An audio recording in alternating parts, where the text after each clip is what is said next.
പരീക്ഷ കഴിഞ്ഞ് പറ പറ പരീക്ഷ കഴിഞ്ഞോ?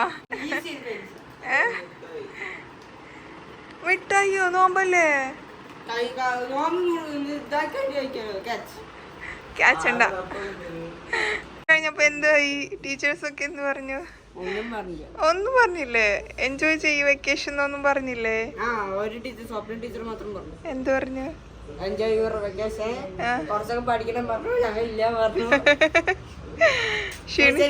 ക്ഷീണിച്ചോ നോമ്പെടുത്തിട്ട്?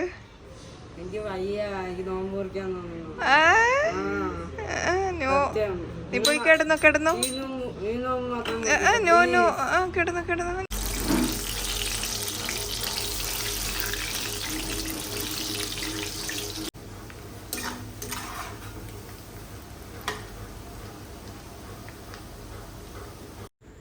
അസ്സലാമലൈക്കും. Hello hi. ഇന്നത്തെ നമ്മുടെ വ്ളോഗിലോട്ട് എല്ലാവർക്കും സ്വാഗതം കേട്ടോ. അപ്പോൾ ഇന്ന് അയാൻകുട്ടി ഭയങ്കര ഹാപ്പിയിലാണ്. കാരണം ലാസ്റ്റ് എക്സാം കഴിഞ്ഞ് വെക്കേഷനായിട്ടോ. അതാണ് അവന് അങ്ങനെ സന്തോഷത്തിൽ അവനങ്ങനെ വരുന്ന ഉറപ്പായത് കാരണമാണ് ഞാൻ അവിടെ ക്യാമറ സെറ്റാക്കി പിടിച്ച് നിന്നുകൊണ്ടിരുന്നത് കേട്ടോ. ഫോണ്. അങ്ങനെ നമ്മൾ ഇന്ന് ഒരു ഈവനിങ് തൊട്ടിട്ട് നോമ്പ് തുറ വരെയുള്ള ഒരു കുഞ്ഞു വ്ളോഗാണ് കേട്ടോ. ഭയങ്കര വലിയ വ്ളോഗൊന്നുമല്ല. അതുകൊണ്ട് തന്നെ ഫുള്ള് കണ്ട് സപ്പോർട്ട് ചെയ്യണം. 2 ഡിഫറെൻ്റ് ആയിട്ടുള്ള റെസിപ്പിയും കാണിക്കുന്നുണ്ട് കേട്ടോ ഇതിൽ. അപ്പോൾ ഇതേ സാധാരണ സമൂസയാണെന്ന് വിചാരിച്ചിട്ട് നിങ്ങൾ സ്കിപ്പ് ചെയ്യണ്ട കേട്ടോ. ഇത് സ്പെഷ്യലായിട്ടുള്ളൊരു എന്താ പറയുക ഫില്ലിംഗ് ഒക്കെ വെച്ചിട്ടുള്ള സമൂസയാണ് കേട്ടോ. അപ്പോൾ നമുക്കിതെങ്ങനെയാണ് തയ്യാറാക്കുന്നത് എന്ന് നോക്കിയാലോ. ഒരു വലിയുള്ളി നീളത്തിൽ കട്ട് ചെയ്തിട്ട് കേട്ടോ, അധികം കനലാണ്ട് കട്ട് ചെയ്യണം. പിന്നെ ഇതാ ഒരു ക്യാരറ്റ് ഗ്രേറ്റ് ചെയ്ത് എടുത്തിട്ടുണ്ട്. ക്യാബേജ് ഇതുപോലെ നീളത്തിൽ അരിഞ്ഞത് എടുത്തിട്ടുണ്ട്, കനലാണ്ട് കേട്ടോ. ഇനി നമുക്കിതിലോട്ട് ഷ്രെഡ് ചെയ്ത ചിക്കന്, ഉപ്പും കുരുമുളകൊക്കെ ഇട്ട് വേവിച്ച ചിക്കനാണ് കേട്ടോ. അതിനുശേഷം ഇച്ചിരി കുരുമുളകും കൂടെ ഇട്ട് കൊടുക്കുന്നുണ്ട്. ആവശ്യത്തിനുള്ള ഉപ്പും ചേർത്തിട്ട് നമുക്കിതിലോട്ട് 2 സ്പൂൺ മയോണൈസ്, ഞാൻ ഇവിടെ മേടിച്ചതാണ് കേട്ടോ യൂസ് ആക്കുന്നത്. നിങ്ങൾ വീട്ടിലുണ്ടാക്കുകയാണെങ്കിൽ നല്ല കട്ടിക്ക് തന്നെ ഉണ്ടാക്കിയിട്ട് എടുക്കണം. ഇത് വെജ് മയോണൈസാണ് കേട്ടോ. അതുകൊണ്ട് തന്നെ എനിക്ക് ഭയങ്കര കംഫർട്ടായിട്ട് കഴിക്കാം. എനിക്ക് എഗ്ഗിൻ്റെ വലിയ ഇഷ്ടമല്ല കേട്ടോ, അത് കാരണമാണ്. അപ്പം നമുക്കിത് നന്നായിട്ട് മിക്സ് ചെയ്തിട്ട് വെക്കണം. ഇത് നിങ്ങൾ ഈ ഫില്ലിങ് നേരത്തെ ഉണ്ടാക്കുകയാണെങ്കിൽ ഫ്രിഡ്ജിൽ കൊണ്ട് വെക്കണം കേട്ടോ. എന്നിട്ട് ഫ്രൈ ചെയ്യാൻ നേരത്ത് സമൂസയുടെ ഇതിൽ ഫില്ല് ചെയ്തിട്ട് വേണം നമുക്കിത് ഫ്രൈ ചെയ്തിട്ട് എടുക്കാൻ. അപ്പോൾ ഞാൻ എന്തായാലും ഇതാ ഇവിടെ സമൂസ ഷീറ്റ് എടുത്തിട്ടുണ്ട്. നമ്മുടെ സാധാരണ ഫോൾഡ് ചെയ്യണ പോലെ തന്നെ ഫോൾഡ് ചെയ്തിട്ട് ഇത് ഫില്ല് ചെയ്തിട്ട് നമ്മൾ ഫ്രൈ ചെയ്തിട്ട് എടുക്കണം. ഫ്രൈ ചെയ്യുമ്പോൾ ഒരു കാര്യം കൂടെ ശ്രദ്ധിക്കണം, അത് ഞാൻ പറയാം കേട്ടോ. അപ്പം ഇതിൻ്റെ പേരെന്താണെന്ന് വെച്ച് കഴിഞ്ഞാൽ ഷവർമ സമൂസ എന്നാണ് കേട്ടോ. നിങ്ങൾക്ക് അറിയായിരിക്കും, പലർക്കും അറിയാത്ത ആരെങ്കിലുമൊക്കെ ഉണ്ടെങ്കിൽ അവർക്കും കൂടെ വേണ്ടിയിട്ടാണ് കേട്ടോ ഈ ഒരു വീഡിയോ ഞാനിവിടെ കാണിക്കാമെന്ന് വിചാരിച്ചത്.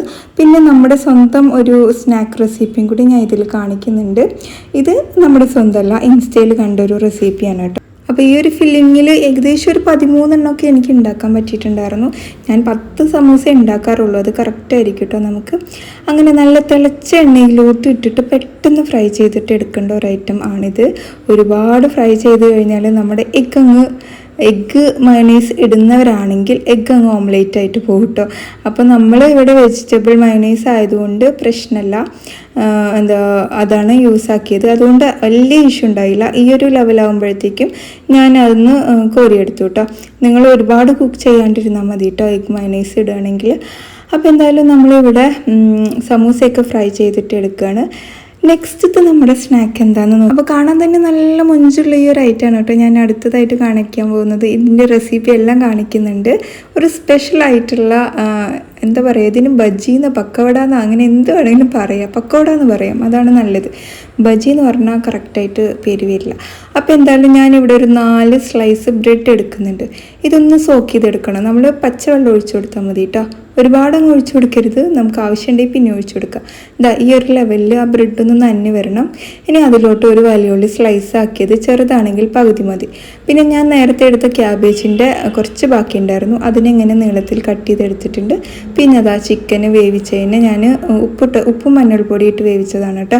എങ്ങനെ ആയാലും കുഴപ്പമില്ല, ചില്ലി ആയാലും കുഴപ്പമൊന്നുമില്ല കേട്ടോ. ഇനി അതും കൂടി ചേർത്ത് കൊടുക്കുന്നുണ്ട്. അത്യാവശ്യം ചിക്കൻ ചേർത്ത് കൊടുത്തിട്ടുണ്ട്. പിന്നെ അതിലോട്ട് പൊടികൾ ആദ്യം തന്നെ ഇവിടെ ഞാൻ ചിക്കൻ മസാല 1 സ്പൂൺ ചേർത്ത് കൊടുക്കുന്നുണ്ട്. പിന്നെ മുളക് പൊടി ചേർത്ത് കൊടുക്കുന്നുണ്ട്, ഒരു കളറിന് വേണ്ടിയിട്ട്, കാശ്മീരി ചില്ലി പൗഡറാണ്. പിന്നെ കുരുമുളക് പൊടി എരിവിന് വേണ്ടിയിട്ട് കേട്ടോ. പിന്നെ അതാ വലിയ ജീരകത്തിൻ്റെ പൊടി ചേർത്ത് കൊടുക്കുന്നുണ്ട്, ഉപ്പ് ചേർത്ത് കൊടുക്കുന്നുണ്ട്. ഇനി 2-3 സ്പൂണ് നമുക്കിതിലോട്ട് നമ്മുടെ കടലമാവ് ചേർത്ത് കൊടുക്കണം. ശേഷം നമുക്ക് കറിവേപ്പില മല്ലിയിലേക്കാണ് ചേർത്ത് കൊടുക്കേണ്ടത് കേട്ടോ. കറിവേപ്പില അത്യാവശ്യം നല്ലോണം ചേർത്ത് കൊടുത്തോളൂ. ഞാൻ ഇവിടെ കറിവേപ്പില മാത്രമേ ചേർത്ത് കൊടുത്തിട്ടുള്ളൂ. അതിൻ്റെ ഫ്ലേവർ നല്ലപോലെ ഉണ്ടായിക്കോട്ടെ കേട്ടോ. എന്നിട്ട് കൈ വെച്ചിട്ട് ഇത് നന്നായിട്ട് ഞെരടി എടുക്കണം. പിന്നെ ഇഞ്ചി വെളുത്തുള്ളി പേസ്റ്റ് 1/2 സ്പൂൺ ചേർത്ത് കൊടുക്കണം. നമ്മുടെ കയ്യിൽ ഉണ്ടാക്കി കഴിഞ്ഞു. അപ്പോൾ ഞാൻ അതിൻ്റെ പൊടികളാണ് കേട്ടോ ചേർത്ത് കൊടുത്ത്. പിന്നെ അതാ ടൊമാറ്റോ കെച്ചപ്പോ ടൊമാറ്റോ സോസോ എന്ത് വേണമെങ്കിലും ആഡ് ചെയ്ത് കൊടുക്കാം. അപ്പോൾ ഞാൻ ഇച്ചിരി കടലമാവും അതുപോലെ കുറച്ച് വെള്ളം കൂടി ഒഴിച്ചു കൊടുത്തിട്ട് ഈ ഒരു പരുവത്തിൽ കുഴച്ചെടുക്കുകയാണ് കേട്ടോ ചെയ്യുന്നത്. കണ്ടില്ലേ, നന്നായിട്ട് കുഴച്ച് ഇതിനെ ഒന്ന് മാറ്റി വയ്ക്കാം. നമുക്ക് ഒരു 10 മിനിറ്റ് കഴിഞ്ഞ ശേഷം നമുക്കിത് ഫ്രൈ ചെയ്തിട്ടെടുക്കാം. കാരണം നമ്മുടെ ഉള്ളിൽ നിന്നൊക്കെ കുറച്ചൊക്കെ ഈ വെള്ളം ഇറങ്ങാൻ ചാൻസ് ഉണ്ട്. അപ്പോൾ അതൊക്കെ നോക്കിയ ശേഷം നമുക്ക് ഫ്രൈ ചെയ്തിട്ട് എടുക്കാം കേട്ടോ. അപ്പോൾ എന്തായാലും ഇതാ നമ്മുടെ സംഭവം സെറ്റായിട്ടുണ്ട്. നല്ല ചൂടായ എണ്ണയിലോട്ട് ഇങ്ങനെ ഇട്ട് കൊടുത്ത് കുഞ്ഞു ആക്കിയിട്ട് കേട്ടോ ഞാൻ ഇട്ട് കൊടുക്കുന്നത്. വലിയ ഇതാക്കരുത്, ചിരി എടുത്തിട്ട് ഇട്ട് കൊടുക്കാം. കാരണം നമുക്ക് നല്ല മുരിഞ്ഞ് കിട്ടണമല്ലോ. ഇത് നല്ല ടേസ്റ്റ് ആയിരുന്നു കേട്ടോ കഴിക്കാൻ. ഞാൻ കണ്ടുപിടിച്ച റെസിപ്പിയാണോ ചോദിച്ചാൽ അതേ എന്നൊക്കെ പറയാം കേട്ടോ. മൈൻഡിൽ തോന്നുന്ന ഓരോന്നും നമ്മൾ ഉണ്ടാക്കിയിട്ടെടുക്കും. ബ്രെഡ് ചിക്കൻ പക്കോടാന്നോ അങ്ങനെ എന്ത് വേണമെങ്കിലും ഇതിലോട്ട് നമുക്ക് പേരായിട്ട് ചൂസ് ചെയ്യാം കേട്ടോ. അപ്പോൾ എന്തായാലും ഞാൻ കുഞ്ഞാക്കിയിട്ട് എല്ലാം പൊരിച്ചെടുക്കുന്നുണ്ട്. നോമ്പ് തുറന്നപ്പോഴത്തേക്കും എല്ലാവർക്കും ഇഷ്ടപ്പെട്ടത് ഈ ഒരു ഐറ്റമാണ് കേട്ടോ. ഇന്ന് ഹൈലൈറ്റായിട്ട് നിന്നത് ഈ ഐറ്റമാണെന്നാണ് അവരെല്ലാവരും പറഞ്ഞത്. അപ്പോൾ എന്തായാലും ഞാൻ ബാക്കിയുള്ള മാവും കൂടെ ഇതുപോലെ പതുക്കെ പൊരിച്ചെടുക്കണം കേട്ടോ. ഹൈ ഫ്ലെയിമിൽ ഇട്ട് കൊടുക്കണ്ട, കരിയാണ്ട് നോക്കണം കേട്ടോ. ആദ്യം ഇട്ട് കൊടുത്തത് കരിഞ്ഞിട്ടില്ല, ഇതിനേക്കാളും കുറച്ച് മൂപ്പേറിയെന്ന് മാത്രമേ ഉള്ളൂ കേട്ടോ. അങ്ങനെ എടുത്താലും ഇങ്ങനെ എടുത്താലും 2 രീതിയിലെടുത്താലും ടേസ്റ്റ് ഉണ്ടായിരുന്നു. അപ്പോൾ എന്തായാലും അത് ഫ്രൈ ചെയ്തിട്ട് ഞാൻ മാറ്റി വെച്ചിട്ടുണ്ട്. അപ്പോഴത്തേക്കും റിഹാൻ കഞ്ഞി കൊണ്ടുവന്നിട്ടുണ്ടായിരുന്നു കേട്ടോ. അപ്പോൾ നോമ്പ് കഴിയുന്ന വരെ ഉള്ളൂ നമുക്ക് ഈ ഒരു കഞ്ഞി കിട്ടുക. അപ്പോൾ 3.5 ഗ്ലാസ്, ഞാൻ ഒരു 1/2 ഗ്ലാസ്സേ കുടിക്കുകയുള്ളൂ. 3.5 ഗ്ലാസ്സൊക്കെ ഞാൻ കറക്റ്റായിട്ട് എടുക്കുകയുള്ളൂ. കൂടിക്കഴിഞ്ഞാൽ പിന്നെ കളയേണ്ടി വരില്ല എന്ന് വിചാരിച്ചിട്ടാണ് കേട്ടോ. അതിനുശേഷം നമ്മൾ ഫ്രൂട്ട്സൊക്കെ കട്ട് ചെയ്തെടുക്കുകയാണ്. ആക്ച്വലി ഞാൻ ഫ്രൂട്ട് സാലഡ് ഉണ്ടാക്കണം വിചാരിച്ചാണ്. പിന്നെ വിചാരിച്ചു വേണ്ട, ഇത് രണ്ടും ഉണ്ടല്ലോ, നമുക്ക് വെറുതെ കട്ട് ചെയ്ത് വെക്കാം, നാളെ ഉണ്ടാക്കാം ഫ്രൂട്ട് സാലഡ് എന്ന് വിചാരിച്ചു കേട്ടോ. അപ്പോൾ നമ്മുടെ നാട്ടിലൊക്കെ കസ്റ്റാർഡ് ഉണ്ടാക്കിയിട്ട് അതിൽ കുറേ ഐസ്ക്രീം മിക്സ് ചെയ്യും. അപ്പോൾ ഒരു ലൂസ് കൺസിസ്റ്റൻസിയിൽ വരും കേട്ടോ. അങ്ങനെ ഒരു ഫ്രൂട്ട് സാലഡ് ഞാൻ കഴിച്ചിട്ടുണ്ട്. അത് നിങ്ങളുടെ നാട്ടിലുണ്ടോ എന്നുള്ളതൊന്ന് കമൻറ്റ് ചെയ്യാം കേട്ടോ, എങ്ങനെയാണെന്നുള്ളത്. അപ്പോൾ ഇന്ന് എങ്ങനെയൊക്കെയോ അനാറിനെയൊക്കെ ഞാൻ നന്നാക്കിയെടുത്തു. എനിക്ക് അനാറ് നന്നാക്കണം ഭയങ്കര വെറുപ്പാണ്. അപ്പോൾ എന്തായാലും ഫ്രൂട്ട്സും സെറ്റായി. നമുക്ക് നോമ്പ് തുറക്കാൻ സമയമായപ്പോൾ നമ്മുടെ സ്ഥിരം കലാപരിപാടികൾ ചെയ്തുകൊണ്ടിരിക്കുകയാണ്. അയാനും റിഹാനും പോയിട്ടോ. ഇക്ക ജസ്റ്റ് എത്തി വേഗം കുളിക്കാനോടി അസറൊക്കെ നിസ്കരിച്ചിട്ട് വന്ന് ഇരിക്കാൻ പോണേ ഉള്ളൂ. കാരണം ഇന്ന് കറക്റ്റ് ടൈമിനാണ് കേട്ടോ എത്തിയത്. അത് കാരണമാണ് ഇക്കാക്ക് ഇങ്ങനെ പള്ളിക്ക് പോകാൻ പറ്റാത്തത് കേട്ടോ. നമ്മുടെ നോമ്പ് തുറക്കണതിൻ്റെ ഒരു 5 മിനിറ്റ് മുന്നേക്കാണ് വീട്ടിലെത്താറ്. ജോബിൻ്റെ ഇടയിൽ നിന്ന് ഓടി വരാറാണ്. അപ്പോൾ എന്തായാലും നമ്മൾ അജിഫാന്ന് മേടിച്ച ഡേറ്റ്സാണ് വെക്കുന്നത്. നമ്മൾ കഴിഞ്ഞ നോമ്പിനൊക്കെ ഫുൾ അജിഫാന്നായിരുന്നു. ഈ നോമ്പിന് നമ്മൾ ലുലുന്ന് എടുത്തു, അത് കഴിഞ്ഞു. ഡേറ്റ്സ് അത്യാവശ്യം നല്ല ചിലവുണ്ട്. ഞാൻ നന്നായി കഴിക്കാറുണ്ട് കേട്ടോ ഈ നോമ്പിന്. അപ്പോൾ എന്തായാലും ഡേറ്റ്സ് വെച്ച് കൊടുത്തു. അതിന് ശേഷം ഇതാവുമ്പോൾ സർബത്തൊക്കെ എന്താ പറയുക സെർവ് ചെയ്യണു. ഞാൻ പച്ചവെള്ളം കുറച്ച് തണുപ്പിച്ചിട്ടുണ്ട് കേട്ടോ. സമയമായി എന്ന് പറഞ്ഞപ്പോൾ പെട്ടെന്ന് ഞങ്ങൾ ഗ്ലാസ്സിലൊക്കെ ഒഴിച്ച് വെക്കുകയാണ്. പിന്നെന്താണ് ഇനി വെക്കാൻ, ഫ്രൂട്ട്സ് വെക്കണം, എണ്ണപ്പലഹാരം വെക്കണം, അങ്ങനെ കുറച്ച് കാര്യങ്ങളും കൊണ്ടുണ്ട്. പിന്നെ ഇതാ കഞ്ഞി വിളമ്പിയിട്ടില്ല, അത് വെക്കണം. പെട്ടെന്ന് അടുക്കളയിൽ പോയപ്പോഴാണ് കഞ്ഞി ഇവിടെ തന്നെ ഇരിക്കുന്നുണ്ടല്ലോ എന്ന് ഓർമ്മ വന്നത് കേട്ടോ. അങ്ങനെ ഇന്നത്തെ നമ്മുടെ എന്താ പറയുക കമൻറ്റൊന്നും ഞാൻ നോക്കിയിട്ടില്ല. ഇൻഷാ അല്ലാഹ് ഞാൻ കിടക്കുന്നതിന് മുമ്പ് എല്ലാവർക്കും റിപ്ലൈ ഒക്കെ തരും. മോസ്റ്റ് കമൻറ്റ് എനിക്ക് തോന്നുന്നു ഹാപ്പി വെഡ്ഡിങ് ആനിവേഴ്സറി എന്നാണ് എനിക്ക് തോന്നുന്നത് കേട്ടോ. പിന്നെന്താണ് ജിനിക്ക് കഴിക്കാൻ വേണ്ടി പ്ലേറ്റിലേക്ക് ഫ്രൂട്ട്സ് എടുത്ത് വെക്കുന്നത് കാണുമ്പോൾ ഞാൻ ചിരിക്കും. എന്താ അമ്മായിമാണെങ്കിൽ അല്ലാഹു, ഞാനൊന്നും പറയുന്നില്ല. ആ കമൻ്റ് അടിപൊളി. ഇവിടെ അങ്ങനെയൊന്നുമില്ല കേട്ടോ. ഇവിടെ എല്ലാവർക്കും എന്ത് വേണമെങ്കിലും കഴിക്കാം. ടേബിളിൽ കൊണ്ടുവയ്ക്കും. പിന്നെ റയർ സാധനങ്ങൾ മാത്രം ഞാനിങ്ങനെ ഓരോരോ പ്ലേറ്റിൽ ഇട്ട് കൊടുക്കും. അത് ടേബിളിൽ വെച്ചാൽ ശരിയാവില്ല, എല്ലാവരും എടുത്ത് കഴിക്കുകയുള്ളൂ. അപ്പം അത് നമ്മൾ ഷെയർ ചെയ്യും. അങ്ങനെ ചില സമയങ്ങളിൽ ചില സാധനങ്ങൾ അങ്ങനെ ചെയ്യേണ്ടി വരും. ഇല്ലെങ്കിലും ഒക്കെ ടേബിളിൽ അങ്ങോട്ട് വെക്കും. ആർക്ക് എത്ര വേണം അങ്ങനെ കഴിക്കാം. ഇവിടെ അങ്ങനത്തെ പ്രശ്നങ്ങളൊന്നുമില്ല. എനിക്ക് ആ കമൻറ്റ് വായിച്ചപ്പോൾ ഭയങ്കര സങ്കടം തോന്നി, ചിരിയും വന്നു കേട്ടോ. ചിരി വന്നത് ആ കുട്ടിയെ ചിരിച്ചിട്ടാണ് കമൻറ്റ് ഇട്ടത്. നമ്മൾ എന്താ പറയുക, ഉള്ളിലോട്ട് തിങ്ക് ചെയ്ത് കഴിഞ്ഞാൽ നമുക്കൊരു സങ്കടം തോന്നും. കാരണം ഒരു ഫുഡിൻ്റെ കാര്യത്തിൽ പോലും ഫ്രീഡം ഇല്ല എന്ന് പറയുമ്പോൾ നമുക്കതൊരു വിഷമം തന്നെയാണ്. അങ്ങനെ കുറേ പേരുണ്ട് നമുക്ക് പേഴ്സണലായിട്ട് മെസ്സേജൊക്കെ അയക്കാറുണ്ട്, ജിനിത്താക്ക് ഭയങ്കര ഭാഗ്യമാണ്, ഞങ്ങളുടെ വീട്ടിലൊന്നും ഇങ്ങനെയല്ല എന്നൊക്കെ പറഞ്ഞിട്ട്. അങ്ങനെ എന്താണ് ഇത് ഏത് കേക്കാണ് എന്ന്, ബ്ലാക്ക് ഫോറസ്റ്റിൽ നമ്മുടെ ബട്ടർ സ്കോച്ചിൻ്റെ ഫില്ലിംഗ് ഒക്കെ വെച്ചിട്ടുള്ളൊരു സംഭവമാണ്. ടേസ്റ്റ് ഉണ്ടായിരുന്നു കേട്ടോ. കറക്റ്റ് പേര് എനിക്ക് അറിയില്ല എന്താണെന്നുള്ളത്. അങ്ങനെ കുറേ പേര് നമുക്ക് ആനിവേഴ്സറി പറഞ്ഞിട്ടുണ്ട്. പാൽ നമ്മുടെ മൊഹബത്ത് കാ സർബത്തിൽ പാൽ തിളപ്പിച്ചാണ് ഒഴിക്കുന്നത്. ഞാനിവിടെ സൊസൈറ്റിത്തെ പാലാണ് മേടിച്ചത്, അതുകൊണ്ട് ഞാൻ തിളപ്പിച്ചിട്ടുണ്ട്. പാക്കറ്റ് പാലാണെങ്കിൽ നമുക്ക് അങ്ങനെ പൊട്ടിച്ചൊഴിക്കാം, തിളപ്പിക്കേണ്ട ആവശ്യമൊന്നുമില്ല. ജിനിയുടെ സംസാരം ഇഷ്ടമായി, thank you so much. Chullimada ഏത് ഭാഗത്താണ് വീടെന്ന്, ചുള്ളിമടയത്ത് ആരെങ്കിലും ആണോ അത്? ചുള്ളിമട ഫസ്റ്റ് ബസ് സ്റ്റോപ്പാണ് ഞങ്ങളുടെ വീട്. ഫസ്റ്റ് ബസ് സ്റ്റോപ്പ് നമ്മുടെ ഗേറ്റാണ് കേട്ടോ. സന മൊബൈൽസിൻ്റെ ഓപ്പോസിറ്റൊക്കെ ആയിട്ട് വരും. സുലേഷ മൻസിൽ എന്നാണ് വീടിൻ്റെ പേര് കേട്ടോ. പിന്നെന്താണ്, സമാധാനത്തോടെയുള്ള ജീവിതം പടച്ചോൻ തരട്ടെ, ആമീൻ. നിങ്ങൾക്കും എല്ലാവർക്കും അങ്ങനെ തരട്ടെ എന്ന് ഞാനും പ്രാർത്ഥിക്കാം കേട്ടോ.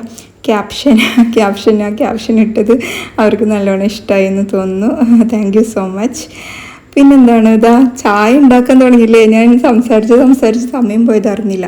അപ്പോൾ നമ്മൾ നോമ്പെല്ലാം തുറന്ന് നിസ്കാരം കഴിഞ്ഞ് വന്നിട്ടാണ് ഈ ചായ പരിപാടി. ഇനി നമുക്ക് സാറിന് വേണ്ടിയിട്ട് മട്ടൻ്റെ ഒരു സാധനം ഉണ്ടാക്കണം കേട്ടോ. അപ്പോൾ ഞാൻ ചായ ഉണ്ടാക്കുന്നതിൻ്റെ ഇടയിൽ പോയി നോക്കുമ്പോൾ ഉണ്ട് ഇതാ രണ്ടുപേരും കൂടെ ക്യാരംസ് ഇരുന്ന് കഴിക്കുകയാണ്. വെക്കേഷൻ മോഡ് ഓൺ ആയി എന്നൊക്കെ പറയില്ലേ, ആ അവസ്ഥയാണ് കേട്ടോ. ടി വി ഓണാക്കണ്ട, നമുക്ക് ക്യാരംസ് കളിക്കാമെന്ന് പറഞ്ഞിട്ട് അവനും കൂടെ കളിക്കുകയാണ്. അവൻ ഞെട്ടണത് കണ്ടോട്ടെ, ഇനി കണ്ടോ, ആൾ നല്ല ഞെട്ടിപ്പോയി. അപ്പോൾ എന്തായാലും നമുക്ക് മട്ടൻ്റെ ഈ റേറ്റും കൂടി നോക്കിയാലോ. അപ്പോൾ മട്ടൻ കൊത്തിറച്ചിയാണ് കേട്ടോ. അതിലോട്ട് ക്യാബേജ്, ക്യാരറ്റ്, വലിയ ഉള്ളി, ക്യാപ്സിക്കം, പിന്നെ ഇഞ്ചി വെളുത്തുള്ളി ഒക്കെ ചോപ്പ് ചെയ്ത് ഇട്ട് കൊടുത്തിട്ടുണ്ട്. പിന്നെ ചെറിയ ജീരകം, കുരുമുളക്, ഗരം മസാല കേട്ടോ, അതും ചേർത്ത് കൊടുത്തിട്ടുണ്ട്. ചില്ലി ഫ്ലെക്സ് ആഡ് ചെയ്ത് കൊടുത്തിട്ടുണ്ട്. 1 സ്പൂൺ കാശ്മീരി ചില്ലി പൗഡർ. പിന്നെ ഞാൻ ഗാർലിക്കിൻ്റെ പൗഡർ കുറച്ചും കൂടി ആഡ് ചെയ്ത് കൊടുത്തിട്ടുണ്ട് കേട്ടോ. ഓൾറെഡി ചോപ്പ് ചെയ്തതിൽ ഇച്ചിരി ഉണ്ട്, പിന്നെ ഞാൻ ഇത്തിരിയും കൂടി ആഡ് ചെയ്ത് കൊടുത്തു. ഇനി നമുക്ക് ഒറിഗാനോ ചേർത്ത് കൊടുക്കാം. പിന്നെ ടൊമാറ്റോ സോസ്, ഇവിടെ red chilli sauce, chilli tomato sauce അതാണ് ആഡ് ചെയ്ത് കൊടുക്കുന്നത്. പിന്നെ നമ്മൾ സോയാ സോസ് ആഡ് ചെയ്ത് കൊടുത്തിട്ടുണ്ട്. ഇനി ഇതിലോട്ട് ഒരു 2 സ്പൂൺ മൈദ ചേർത്ത് കൊടുക്കണം. അതിന് ശേഷം നമുക്കിതിലോട്ട് വേണ്ടത് ഉപ്പാണ് കേട്ടോ. അതിന് മുമ്പേ ഞാൻ ഉപ്പിട്ട് കൊടുത്തു, മൈദ ചേർത്ത് കൊടുത്തു. പിന്നെ മീറ്റ് മസാല ഞാൻ കുറച്ച് ചേർത്ത് കൊടുക്കുന്നുണ്ട് കേട്ടോ. കുറച്ച് ഓയിൽ ഒഴിച്ച് കൊടുത്ത ശേഷമാണ് കേട്ടോ മീറ്റ് മസാല ചേർത്ത് കൊടുക്കുന്നത്. അതൊക്കെ എങ്ങനെ ചേർത്ത് കൊടുക്കണം എന്നൊക്കെ നിങ്ങളുടെ ഇഷ്ടം.